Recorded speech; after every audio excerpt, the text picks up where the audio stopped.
Thank you, Farol.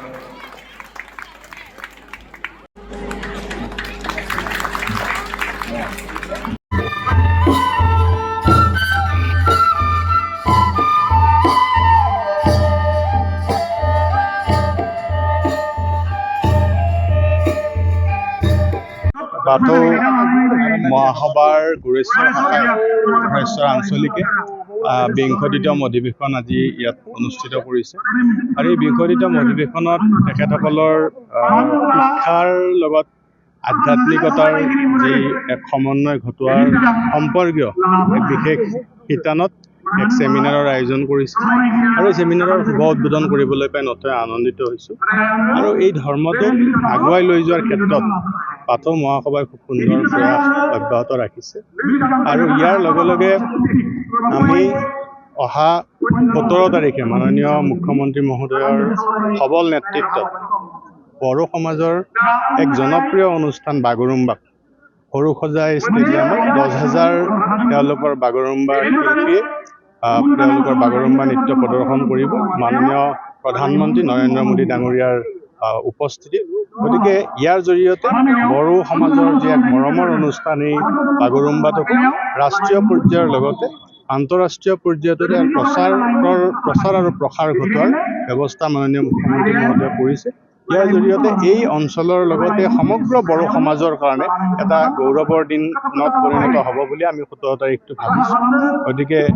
এই চেগতে বড়োসকলৰ আমাৰ যি বড়ো সম্প্ৰদায়ৰ লোকসকলৰ সৈতে আমি একেলগে মাননীয় মুখ্যমন্ত্ৰী মহোদয়ক কৃতজ্ঞতা আৰু ধন্যবাদ জ্ঞাপন কৰিছোঁ অহা সময়ছোৱাতো পূৰ্বৰ যিদৰে আৰণাই হওক বা জৌ হওক যি আমাৰ স্থানীয় পানীয় সেই সকলক দৰে জিআই টেগ প্ৰদান কৰি এক বিশেষ সন্মান প্ৰদৰ্শন কৰিছিল এই জনগোষ্ঠীটোৰ প্ৰতি অহা সময়ছোৱাতো বিশেষকৈ 17 তাৰিখৰ এই বাগৰুম্বা নৃত্যৰ আজি 10,000 লোকৰ সমাৱেশৰ জৰিয়তে তেওঁলোকৰ এই প্ৰদৰ্শনৰ জৰিয়তেও আমাৰ বড়ো সম্প্ৰদায়ৰ লোকসকলক গৌৰৱান্বিত কৰিব অহা সময়ছোৱাতো আমাৰ বড়ো সম্প্ৰদায়ৰ লোকসকলক উত্তৰণৰ ক্ষেত্ৰত আমাৰ চৰকাৰ তথা মাননীয় মুখ্যমন্ত্ৰী মহোদয়ে যি স্থিতি বৰ্তমানে লৈ আছে অহা সময়ছোৱাতো তাতকৈ আৰু অধিক ক্ষিপ্ৰ স্থিতি গ্ৰহণ কৰিব উত্তৰ ওপৰত বড়ো তিৱা আমাৰ গোৰ্খা বঙালী কলিতা কোচ সকলো যি জাতি জনগোষ্ঠীৰ সমাহাৰথক আজি সনাতনী সভ্যতা সংস্কৃতিত বিশ্বাসী লোকসকলক সকলোকে একত্ৰিত কৰি এক সুন্দৰভাৱে সকলোকে সমানে আগুৱাই লৈ যোৱাৰ যি প্ৰচেষ্টা সেই প্ৰচেষ্টা অব্যাহত ৰাখিছে মাননীয় মুখ্যমন্ত্ৰী মহোদয়ে তাৰ বাবে আমি সকলোৱে তেখেতৰ হাত শক্তিশালী কৰাৰ কামত সকলো আগবাঢ়িছোঁ সকলো অংগীকাৰবদ্ধ হৈছোঁ ইয়াতো আহি দেখি তাৰে মই এক ছবি দেখিবলৈ পাইছোঁ তেখেতসকলেও এই যিসকল লোক আমাৰ গুৰেশ্বৰ অঞ্চলৰ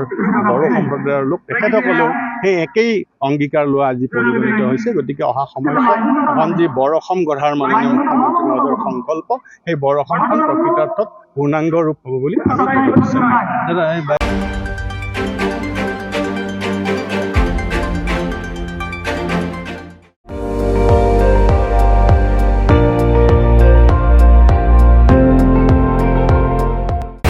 আপুনি চাই আছে ND24 সৰ্বশ্ৰেষ্ঠ নহয় সৰ্বোত্তমৰ দৌৰ